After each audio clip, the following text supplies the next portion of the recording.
Hello, welcome to Know the Faith, Defend the Faith. My name is William Hemsworth, and thank you for joining me on this week's program. And my guest at this time, writer, apologist Ken Litchfield. He's the author of How Old is Your Church? An Introductory Guide to Catholic Apologetics. Ken, how are you doing today? Doing great. How are you doing today? Oh, I'm fantastic. Another gorgeous day here in Tucson. It's supposed to cool down today. It's supposed to be like 104, so we're really blessed. You won't be able to fry eggs on the sidewalk today, then. No, not today. You know, a couple of years ago, my wife tried that, except we didn't leave the pan outside long enough, and it took too long. But it actually did work. It was a fun experiment for the kids. So, before we get started into your book, Ken, I just wanted to talk to you about your faith journey. Like, were you born and raised in the church? Yeah, I'm a cradle Catholic. I grew up in a household where, my father was Catholic and all us kids were Catholic, but my mom was Lutheran, and she went to church with the neighbors across the street to the Lutheran church on Sunday. And when we would say grace before meals, my mom didn't make the sign of the cross because that's, a Catholic thing, and Lutherans don't do that. But, the differences in the faith traditions really didn't come up much in our household. We just went to church every Sunday. We went to catechism, but it's not like we prayed the rosary or did Bible study in the evening or anything like that. We just lived kind of like a regular Christian life. Well, maybe not a regular, a regular life. And then we went to church on Sunday. But our faith wasn't, something practiced so much in between Sundays. That would be a good description of it. Not that we lived a real hedonistic lifestyle in between Sundays, but it wasn't stressed very much in between Sundays. And then as I grew up, continued to go to church on Sunday. I met a woman who was also a Catholic, and we started when we were dating and then engaged. We were going to her church because that would be the church we'd be married in. And so I just continued to live Catholic lifestyle pretty much on Sundays, and more secular throughout the week. But around the year 2000, 2005, I started taking my faith more seriously and thinking about, to living a Christian life more fully. And part of it was my son that inspired me to take the faith more seriously. By the time he graduated high school, he had already read the whole Bible twice, and was working on his third time through. So it inspired, when he introduced me to the Left Behind books, that inspired me to dig deeper into the faith. And after reading the Left Behind books, that made me want to learn more about the rapture. But like Scott Hahn's book, The Lamb's Supper, rescued me from, going whole hog into the rapture theology. And then also Tim Staples, who used to attend, be a pastor in a church that taught the rapture. He had a 2-hour talk on YouTube about debunking the rapture, basically, and that helped me to also understand that the rapture was not real.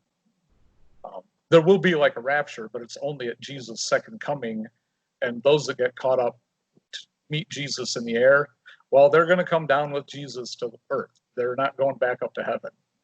And 1 Thessalonians chapter 4 doesn't say anything about Jesus making a 180 and going back to heaven.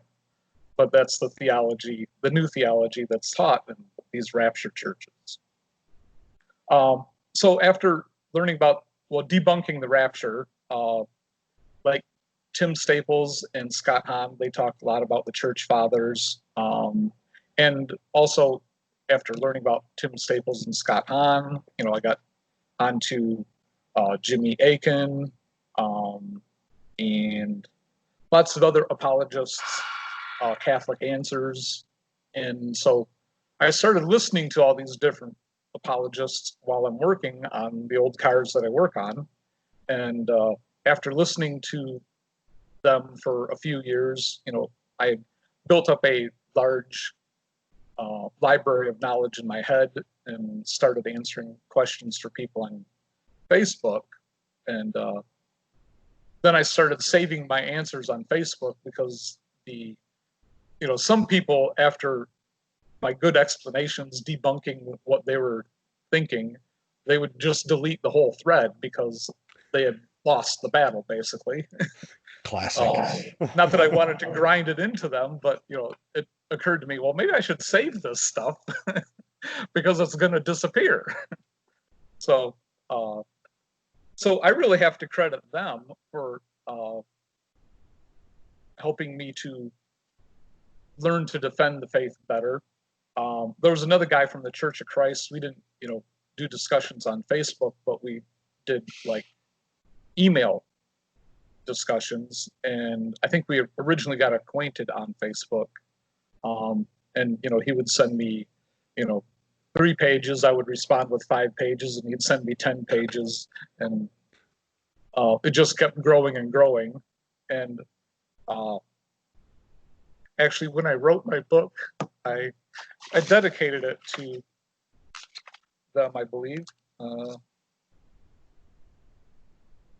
Well, I just put down like my Protestant Facebook friends, and it was those guys that inspired me to help explain and defend the faith. And that's how I came to do it more broadly by saving my posts and further developing them.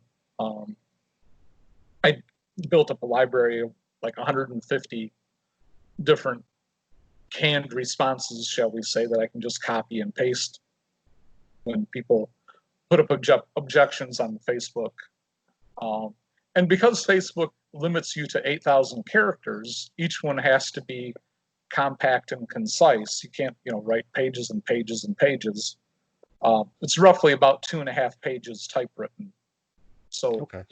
That's how I develop, short, concise responses. And my book is just a compilation of like 25 of the most common questions I would get out of my 150 library.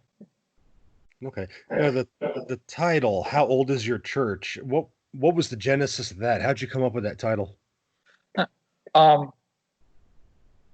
By studying the church fathers, you could see how the Catholic interpretation of the Bible went all the way back to the beginning and predated the Catholic Church's assembly of the Bible. So that's how I knew the Catholic Church had the right interpretation of the Bible, because every Protestant church has an interpretation of the Bible. The question is, how do you know which is the right one? And when you go back in history, you find the Catholic interpretation. You don't find the Protestant interpretation. So that's how I knew I had the right church. And by going back to when each of the Protestant churches were founded, they all have a date in history, generally 500 years ago or less. There's some that try to claim an earlier founding date, and we can go into that a bit later if you want. Sure. But they don't have, any actual historical record. And so one of the first things I like to ask Protestants that, question the Catholic faith, I ask them, well, when did your church decide which books would make up the Bible? And none of them have an answer for that. I did have one lady who gave like a reference to some Bible history page, and I commented back to her on Facebook that well, this guy's a Catholic, this guy's a Catholic, this guy's a Catholic, this guy's a Catholic. That's really the $64,000 question, if you will. Like, who compiled the Bible? And one of the answers I always got, well, the church did. Like, well, what church? So that kind of goes back to the question of your book. How old is your church? There was something in the beginning. So I guess, Ken, I want to piggyback on that. Like, how was the Bible compiled? I know that's a very deep topic in itself, but how was the church involved in that process? Right. Well, that's why I have a chapter on it in my book, because, you know, when Jesus ascended into heaven, he didn't, leave the King James Bible behind. He left 12 men that went out and taught what he taught them. Pardon the noise, but I'm here at work, and Oh, no worries. Real life sometimes interferes with recording. It's okay. But anyway, so like Jesus left 12 men, and we have writings from about 6 of them. So there's 6 apostles that didn't leave us any writings. And yet many Protestants insist that the only thing we can go by is writings of the New Testament. That's the only reliable witness we have of the early church. Ignoring the fact that, before there was the New Testament, there was the oral tradition. And Paul tells us in 1 Timothy that the church is the pillar and foundation of the truth, not the Bible. So by the end of the 1st century, the 27 books that we have of the New Testament were written. But there were other books that were also read in churches, like the Shepherd of Hermas, the Didache, the Epistle of Barnabas, and First Clement to the Corinthians. They were read in churches just like the other books of the New Testament. And also some of the books that are in the New Testament, like 2 Peter, 2nd and 3rd John, the book of Revelation, Hebrews, Jude, James, they were not fully accepted by all the early Christian churches. And so the 4 Gospels and 13 of Paul's writings, were generally accepted, but not those other, there's about 10 more writings that were used by some, but not by all. And at some point, that last group of 10 was whittled down to what we now have. So what's the earliest time whether the books of the Bible were actually compiled and listed? Okay. Well, Athanasius in 367 is the earliest historical record that we have of listing all the books that we have of the New Testament. And he was writing his festal letter to the churches in his diocese. And again, this is a historical document that gives us historical witness to the development of the canon. But when he was writing this letter to the churches in his diocese, it wasn't like it was binding on the rest of Christianity around the Mediterranean, basically. And just 7 years early at the Council of Laodicea, they had rejected the book of Revelation as being canonical, as in suitable to be read at Mass. So the idea that everybody had the same New Testament, for the first 300 years of Christianity is totally false. Different churches had different lists of books.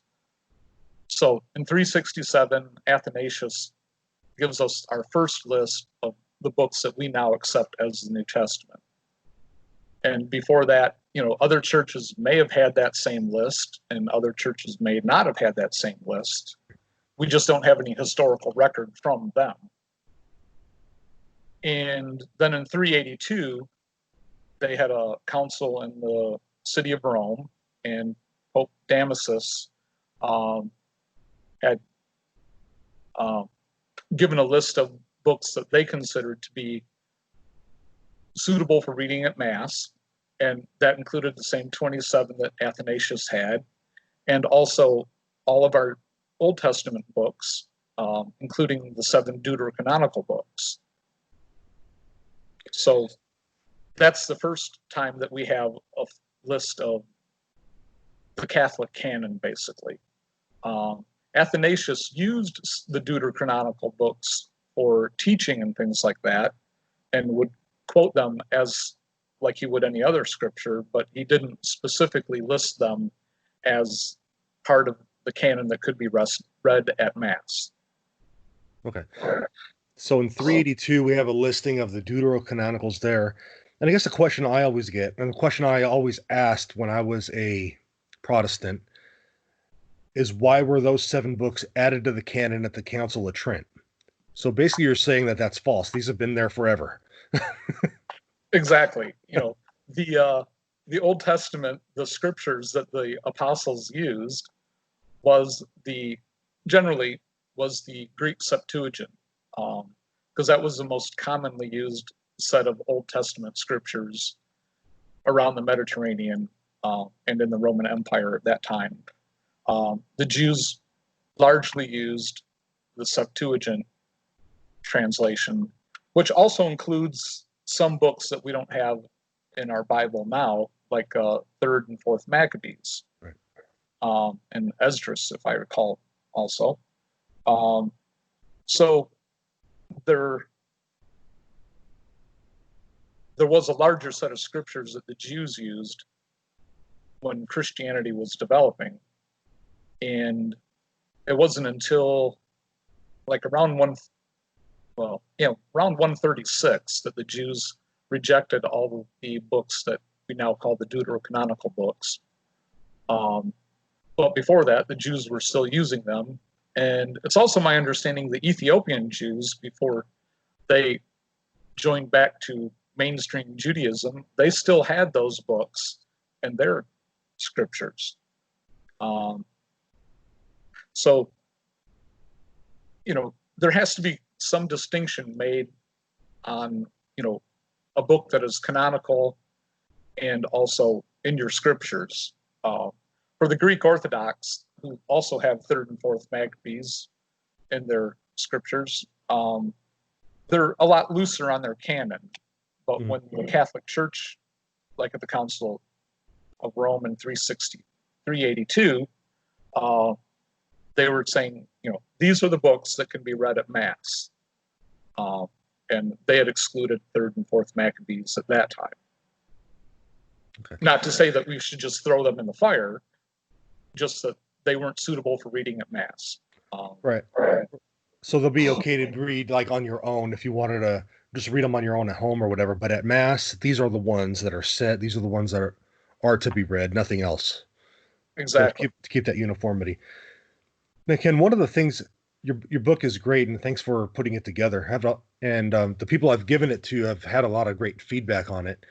But you have a table in there about the development of Christian worship. So you list Jewish worship in one column, the writings of Justin Martyr and his listing of the Mass in the middle, and then the modern Mass in the right-hand column.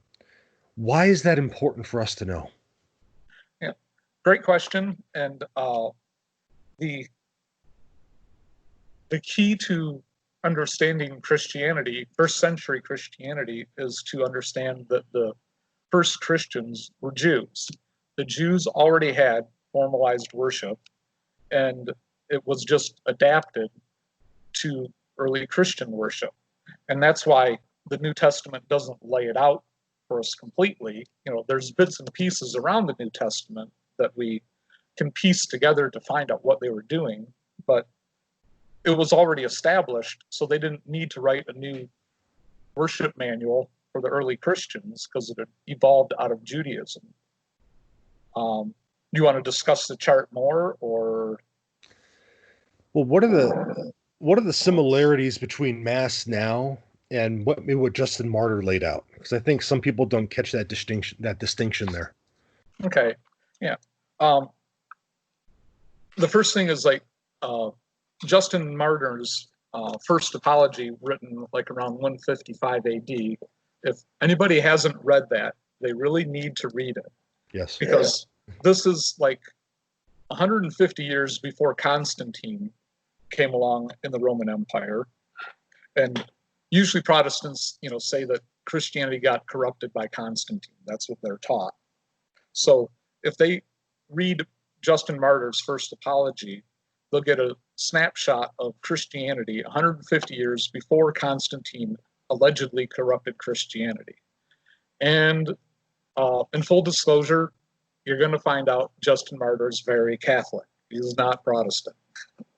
But you can read it for yourself and, try and put a Protestant twist on what he writes, but good luck with that. So, Justin Martyr writes in 155 AD, and that's at least 200 years before the canon of Scripture was established. So that's another great reason to understand where Justin Martyr fits in the history of the canon even. It's also important to know that Justin Martyr learned the faith from Polycarp, who learned the faith from the Apostle John. And Justin Martyr was a philosopher that studied lots of different philosophies and found the truth of philosophy in Christianity. So he brings that philosophical logic to Christianity and uses that to help explain Christianity to the Roman emperor. Basically, that's who the apology is written to.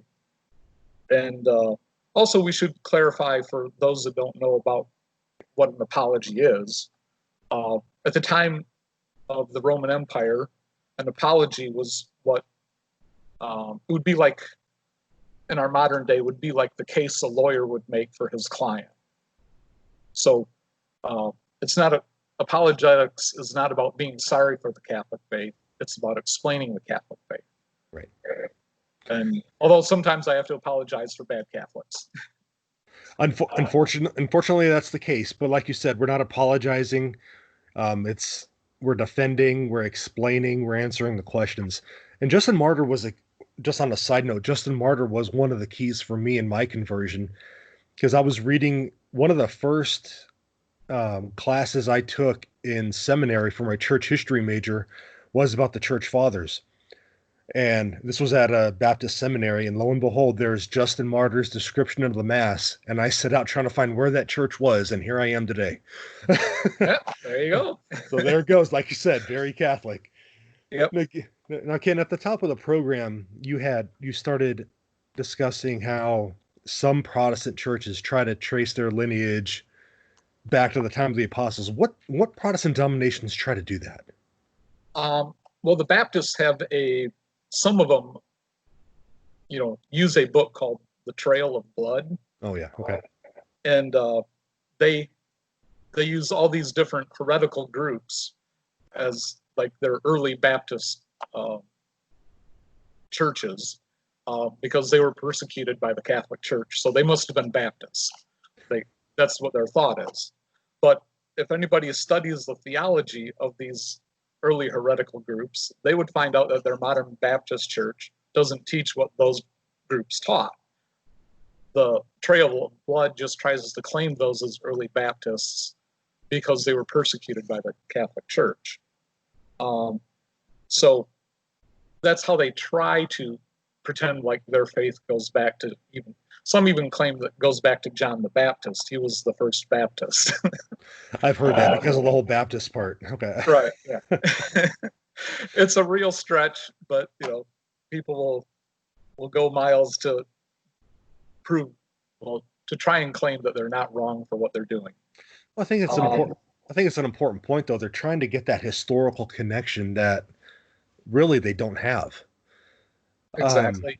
And so they're trying to stretch it out to help, I guess, legitimatize their position. Uh-huh. So, and I also heard a Church of Christ preacher talking about how, they could trace their roots back to Polycarp. And since we only have one letter from Polycarp, and if you read Polycarp's letter, as you mentioned on Gary's show yesterday, which was Friday the 26th of June, for those that are trying to find a time reference for when this podcast will later be posted. Anyway, like he tried to pretend like Polycarp was the first Church of Christ minister or whatever, or bishop or whatever. Mm-hmm. And to help get some background on the Church of Christ, Alexander Campbell, who founded the Church of Christ, what he did is he grew up in a Presbyterian family, but he pretended to try and just read the New Testament like a historical document and create a church based on the New Testament, which is an interesting concept, but the idea that, everything is in the New Testament writings about early Christianity is a false premise to begin your research on. Right. So, so by starting with just that little snippet of Polycarp and claiming that that was Christianity from the beginning, is a very shaky ground to start on. And when you consider that Polycarp copied Ignatius's 7 letters to forward them to the Philippians, when you read Ignatius' letters, you find out that they're very Catholic. And in Polycarp's letter, he doesn't correct any Catholic things that he would allegedly think is wrong in Ignatius' letters. If anything, Polycarp is endorsing what Ignatius wrote. And Ignatius is very Catholic, and he's another 20 years earlier than Polycarp's letter. At least 20 years earlier, depending on what you want to date. Right, and Polycarp's letter, though, he's also quoting Tobit and everything else. So that, like you said, very shaky ground if you're going to start off that way. Okay. Well, thank you, Ken. Thank you for coming on and give a lot of great insights. And like we talked off air, we'll have to have you on again to talk more about your book because there's just so much here. Everyone check it out. It's called How Old Is Your Church? An Introductory Guide to Catholic Apologetics. And Ken, where can those listeners, where can they pick up the book? Where can they follow your work and get in touch with you if they have any questions? Okay. You can find my book on Amazon. Just type in How Old Is Your Church and look for my name as the author. There might be some other people that have written a similar kind of titled book. That's the easiest place to get it. It's only $6 on Amazon for the printed copy, $3 for the ebook. So it's very affordable. And there's some RCIA programs that use it as supplemental material so that people coming into the Catholic faith, they know how to help defend and explain it.